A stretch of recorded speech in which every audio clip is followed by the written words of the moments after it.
Hey, good morning, everybody. Great to see Morning. you turned out for this follow-up session. Thank you, Nick. Thank you, Matt, for joining us. Man of the hour. Yeah, thanks everybody. This is awesome. We had over 500 people registered. Must be a topic that people are interested in hearing about for sure.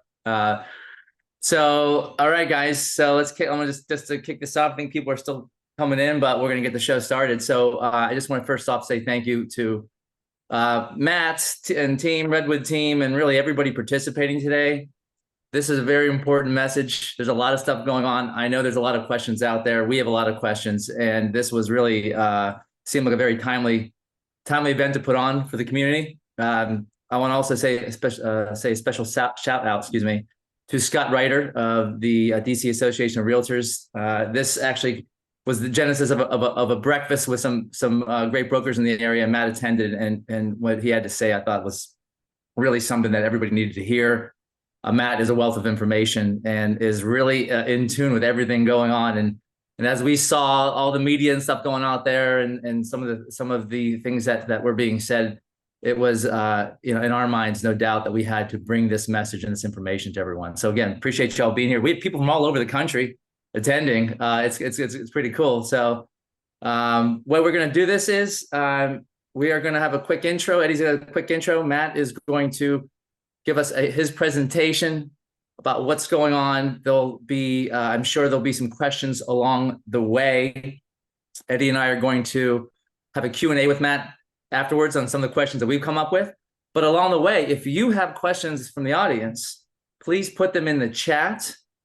We have our principal broker, Melanie Thompson. She's a former Virginia Association of Realtors president, our principal broker for Redwood, and she is monitoring questions because there are certain things that we can talk about today and certain things that are sensitive due to the nature of the conversation. So she'll be kind of, filtering those. She has a great relationship with Matt and kind of knows where the boundaries are. But please, we want to have participation from everyone and have, again, a great session.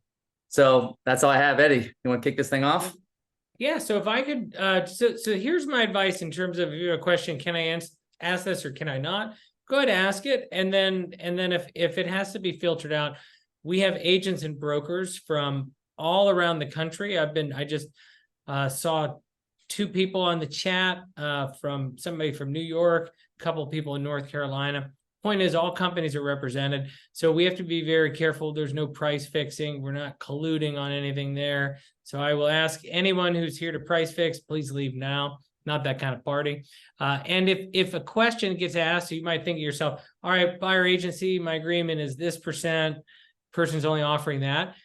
Keep in mind, we just have to say blank percent, right? Bananas percent. We don't talk any dollar figures, all right? So Matt. So why are we talking so much about buyer agency and buyer representation? Well, the idea here is that we believe in transparency. We believe in operating in the client's best interests. And it's very, very common.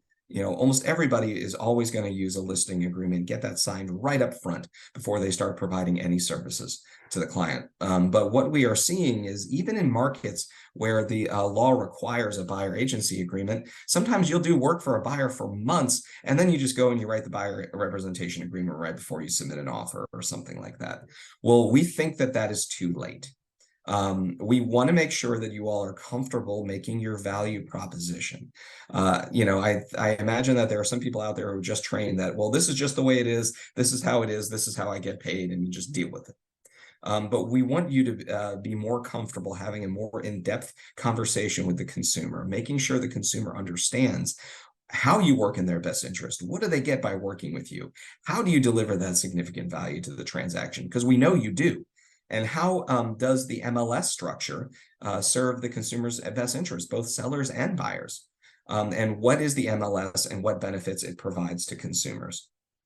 And the best way to do that, in addition to listing agreements, is the use of buyer representation agreements, because it promotes transparency. It forces you to have those conversations up front. It avoids misunderstandings or helpful in the event of a dispute. Even if your client later comes back and it's a he said, she said situation and says, well, we never had this conversation. Well, if you present that they signed an agreement, there's a presumption as a matter of law in front of a judge or a licensing board that somebody read and understood what they signed. It establishes a contractual and agency relationship. We don't want you to be unpaid Uber drivers. You're driving a buyer around to 50 properties for months, and then they finally find the one that they want to write, and then they ghost you and they go with somebody else. You don't want you to be an unpaid Uber driver. Make sure that you have a contractual and agency relationship that locks that client in. And that helps ensure that you get paid, so it doesn't become like a procuring cause issue, which is very, very difficult to prove, but it becomes a matter of contract. And we want you all thinking of yourselves as professionals. I'm a lawyer. Back when I was in private practice, if I wanted to represent somebody, I had to put it in writing, what I was going to do, what I wasn't going to do, how I was going to bill, and how I was going to get paid. And you all should think of yourselves in a very similar way. The good news is, though, is that you don't have to figure out how to do this on your own. We have two fantastic resources that are available for you. These slides are going to be provided after the presentation, so you don't have to memorize all of these resources, but they're really easy to remember. Competition.realtor. Competition.realtor has toolkits. It has infographics that you can pull up on your smart device or print out and take with you to client meetings. It has frequently asked questions. It has ongoing updates on the trial. So if you want to know what's going on in the trial and hear it directly from NAR and not through some of the other media outlets, go to competition.realtor. And it empowers you all with all kinds of information so that you can have these important conversations with your clients. There's also a website that's designed for consumers. It's called Real Estate Commission Facts. And so that it removes some of the industry jargon and explains very clearly in lay terms how that system works. So there are three sections of competition.realtor. Number one is we're talking about fostering competition, how the MLS actually lowers the barrier for entry for new market participants. Because all of the brokerages, large and small, would have access to all of the same data, helps level the playing field and makes it easier for new brokerages to enter into a marketplace and compete on a relatively even playing field, and that fosters competition. It also provides unparalleled consumer access and opportunity. You all know this.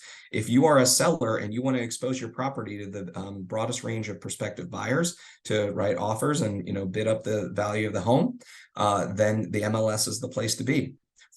If you're representing buyers, having access to the most comprehensive resource of properties for sale or rent in a marketplace is great for consumers.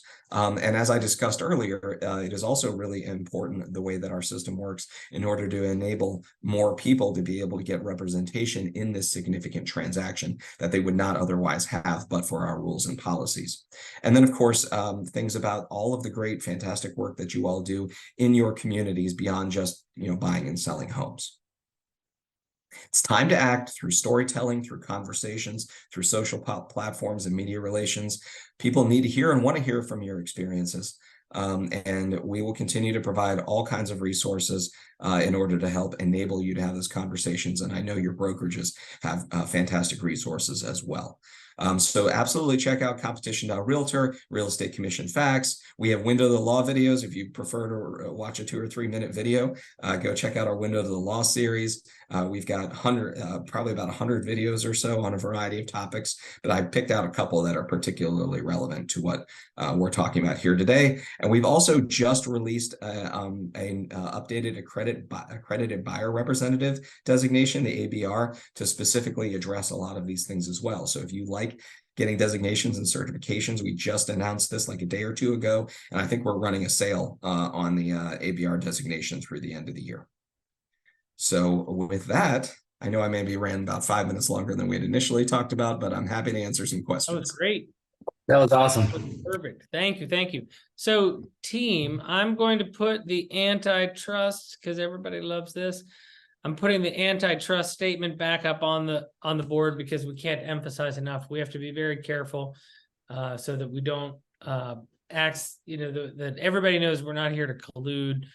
We have brokers and agents from around the country, different brokerages. So we need to abide by this. Specifically, no talking about exact dollar amounts, no talking about exact percentages.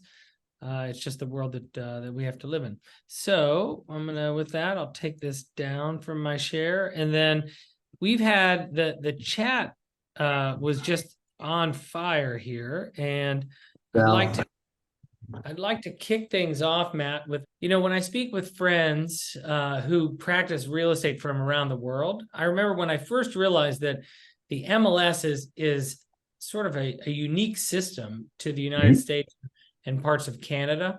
I've always taken so much pride in how we do real estate here. I feel like it is the most pro-consumer type, real estate practice around the world. Yeah, we don't want to follow the rest of the world. We want to lead the rest of the world. When I first came out of law school, I actually did international financial work. I did transactions all over the world.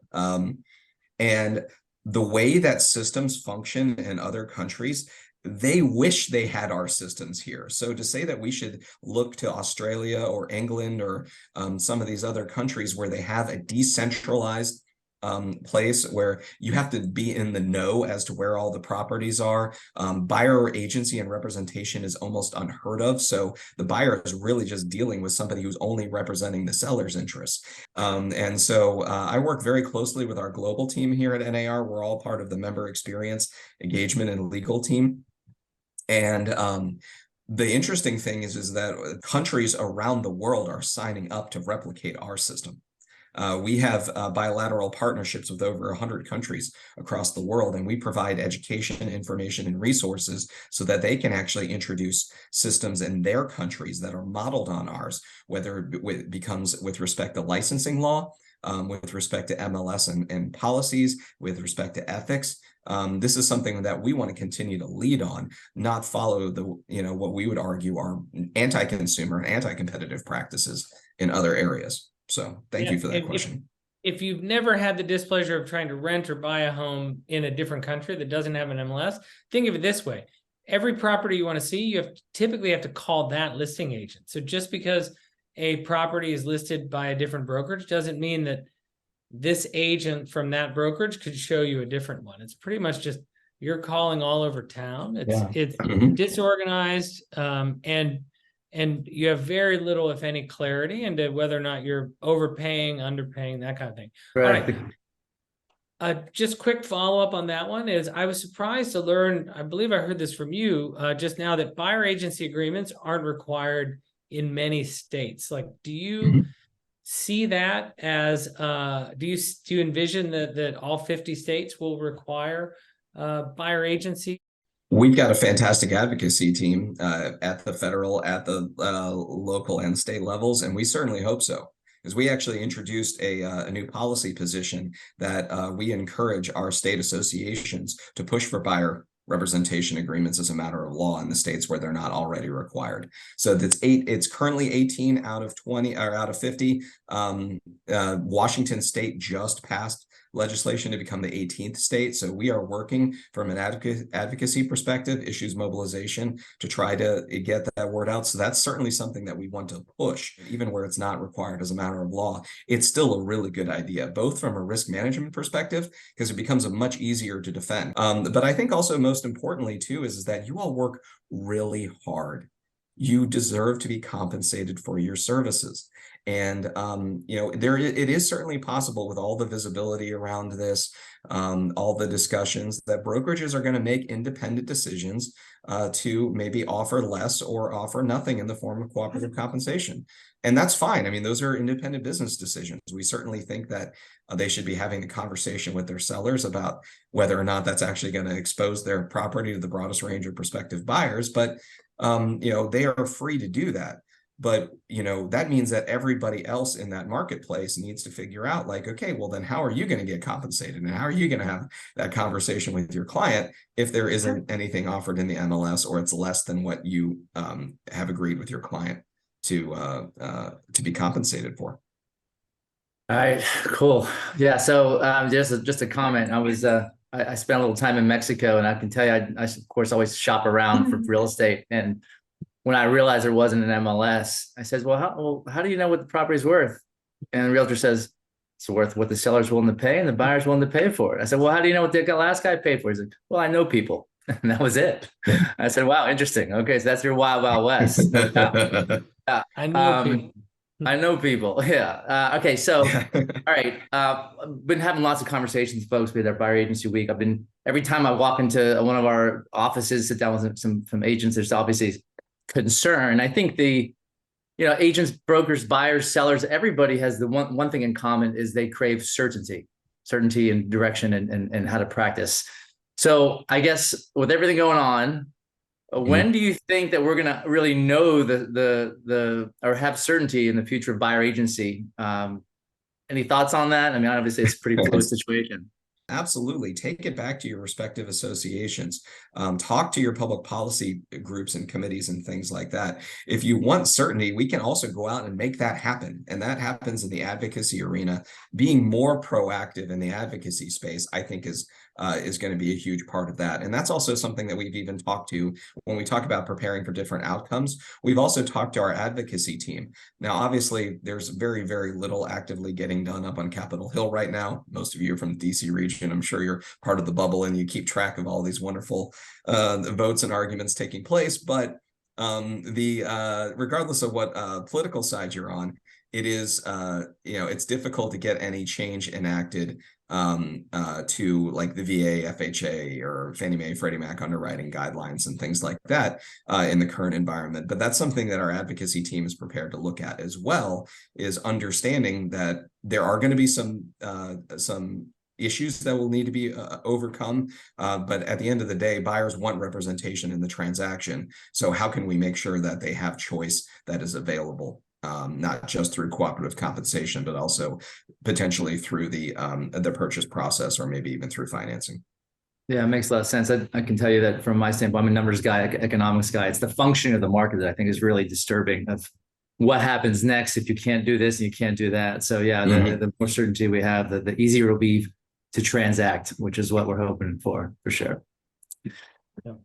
So, so Matt, I see a lot of chatter online these days asking what NAR does with the dues that they collect. Can you extrapolate on how active NAR is on other issues, and what a normal year for NAR looks like in terms of, both? I'd love to hear your thoughts, from a legal perspective, and then also, and this is a bit of a leading question, but from a lobbying perspective, because I think one of the things that just seems to get lost these days is how important the lobbying that you do on behalf of the industry, which is the consumers that we serve, and then also our ability to make a living. Oh, absolutely. I mean, there's so I can also share just some of my own personal experience, because prior to coming to NAR, I was chief counsel at the Northern Virginia Association. So I've experienced both at a large local and at the national level. And, I'm still discovering new things every day that we do. Like, somebody will send something over for me to review, and I'm like, we do that? Okay. So putting all the pieces together is not always easy, because there are so many things out there. Now, believe it or not, we have a lot more resources available through advocacy, through the Realtor Party and RPAC and things like that, in order to be more proactive. But we also put out a ton of information with respect to education, promoting professionalism and ethics, supporting our state and local associations to get that message out as well. I mean, so much of what we do is we provide a lot of our own information and resources, but so much of what we do is also trying to channel that through the state and locals, because number one, that's where most of our members have the more direct relationship and effect in reality. But also number two is that the state and locals are able to kind of tailor that message and that information and resources a little bit more in a way that's more attuned to the local market and the local reality of the members there on the ground. So we have all kinds of communications that we put out. We do media relations. I get interviewed by newspapers and television outlets fairly frequently on matters of law. So that's just kind of a smattering of the things that we do. And of course, we try to hold like major conferences and opportunities for members to get involved in leadership, because it's great for networking, their own personal and professional growth, and the opportunity to give back to the industry that I know so many of you care very strongly about. So actually, that's a great lead into my question. You may have somewhat answered this, but I think it would make sense to pose it. There's a lot of broker owners on the call. Is there anything you can suggest that we do as industry leaders to help best serve the community, help enhance the value proposition, for realtors, and in particular combat any we'll call it misinformation, misleading information from media? Absolutely. I mean, coordinate with your state and local associations. If you want to be you want to get involved in like, speaking and responding to media outlets and things like that. But I think that the most fundamental thing that you can do is make sure that you're bringing these conversations back to your brokerages, back to your agents, empowering them to be able to go out, have the conversations with their clients and also with their fellow practitioners, because I know that, even beyond the scope of the brokerage, it's a big industry, but it's also a small one. Everybody tends to know each other. You have relationships, professional relationships, personal relationships beyond your brokerage. Have those conversations with your fellow agents, not in an antitrust way, just in a, hey, like, this is what's happening. Are you aware of this? What are you all doing about this? Can we share some, best practices and make sure that we're acting in the best interest of our clients? Sounds good. I think we're ready to answer some of the audience questions. Is that where we are? How do you want to kick we off? are. Okay. So I've got the first one. Aaron Lemire asked, what is NAR doing about the possibility of losing members and brokerages encouraging their agents to leave NAR?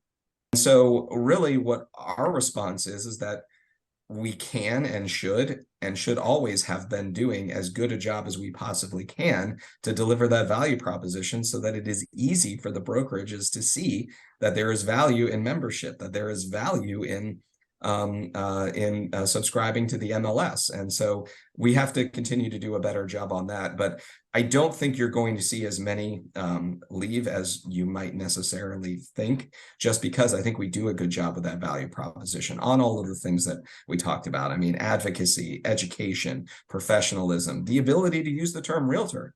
If you're not affiliated with an association, you are just a real estate agent, and there is value in that R, and there is value in that trademark. And we hear it over and over again. I supervise the trademark protection and enforcement team here at NAR, and we get dozens of questions every day from members across the country about how to properly use it, because they want to make sure that realtor is out there and incorporated in their marketing, because it stands for something. And if you're not associated with the realtor associations, then you can't use that. Yeah. Okay. All right. Next question. So this one came in from Jesse Hoof. I think I'm saying that right. I hear in New York specifically that listing agents are being prohibited, keyword, from compensating buyers' agents. Is that something you see happening around the country, or NAR's policy going forward? Well, the interesting flip side, and thank you for that question, Jesse. The interesting flip side to that is that what New York is actually doing is saying that the buyer's representative or agent is going to be compensated by the seller directly. It's not saying that offer for cooperative compensation is going away in New York. What they are saying is that they're essentially cutting out the listing agent from cooperation. The way it's structured right now, you all know this better than I do, is that the seller pays a given and a negotiated overall amount to the listing brokerage, and then the listing brokerage offers a portion of that to the buyer broker. And the reason why I think New York is taking a look at that is a few. Number one is that maybe more transparency to the seller about what it is that they're agreeing to, that there's no middleman, that they're still making an informed decision to offer compensation if somebody brings the buyer. I also think that because New York is an escrow state and it involves a lot of attorneys, they have a very strong attorney bar, and the attorneys are probably and escrow agents are probably really tired of fighting over escrowed commissions and things like that. So they'd rather just have it specifically in writing. Here's the direction from the seller. X is going to the listing brokerage and Y is going to the cooperating brokerage, and we're staying out of these disputes. So I think that that's something that's somewhat unique to New York. I mean, there are 4 or 5 other states that are, attorney-driven jurisdictions, but I don't necessarily see that modeled nationwide, and certainly not under NAR policy. We believe in transparency. We believe in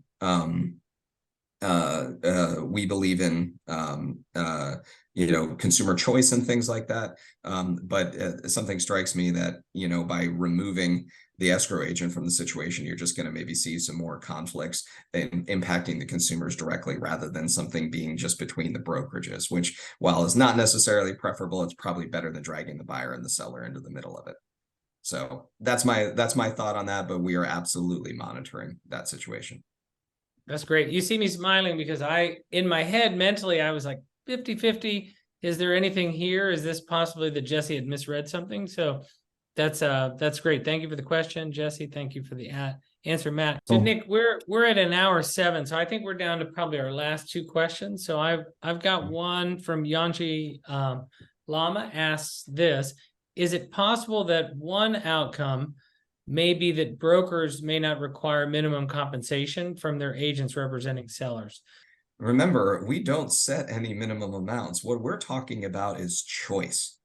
And anytime you're arguing for consumer choice, I think you're arguing in a pro-competitive way, not an anti-competitive way. So to have a judge rule that you can't even give it as an option for cooperative compensation would be prohibiting consumer choice, because we know that sellers who are offering compensation through the MLS expose the property to a broader range of prospective buyers and ultimately win as a result of that. I had mentioned earlier that there are some MLSs out there that are broker owned, that are not association owned. There's a couple that come to mind. There's one up in Massachusetts, and there's another one out in Seattle area called Northwest MLS. They both have moved towards making offers of cooperative compensation optional. 95% of listings still do, even though it's optional, because sellers, when it's explained to them and they see the benefit to them. And so I would have a really hard time envisioning that a court could successfully direct us to say that that's not allowed at all, because that is taking choice and decision-making away from the consumer. And so, I have a hard time believing that anybody would even try that, much less that it would withstand judicial scrutiny. Thank you. Thank you. It's negotiable. It's negotiable. I mean, that's what the brokers do. That's what you all do every day with your clients. Yeah. Negotiating 101, no doubt. Okay. Okay, so we probably could be here for a couple hours, but I think it's probably, you've done a great job, Matt. Really appreciate all the information. Appreciate everybody attending. This was very informative, very timely, and you have a way with words, and we feel really confident with you at the helm of messaging this, and it helps us a lot. So I really appreciate this opportunity to work with you. Well, I appreciate the opportunity to come here and present to everybody as well. Thank you so much. And thank you for helping us get the word out as well. It's such an important subject. Yep. And thank you we had well over 300 people. I think we came really close to touching 400 at one point. So amazing attendance. We love all the questions. We apologize for not being able to get to all of them, but we had a lot of people were thinking on the same wavelength. So we did our best to try to communicate what was out there. So thank you, Nick, for setting this up. Thank you for your context. I hope everybody found some value out there with this. And if there's more to come, we'll definitely be bringing you more information. Want to make sure we give good information to the marketplace. That's what it's about, and that help us with our agents and with the consumers to provide value. You hear ding, ding, ding, providing value. That's what's all. All right. Have a great day. Thanks, everybody. Take care.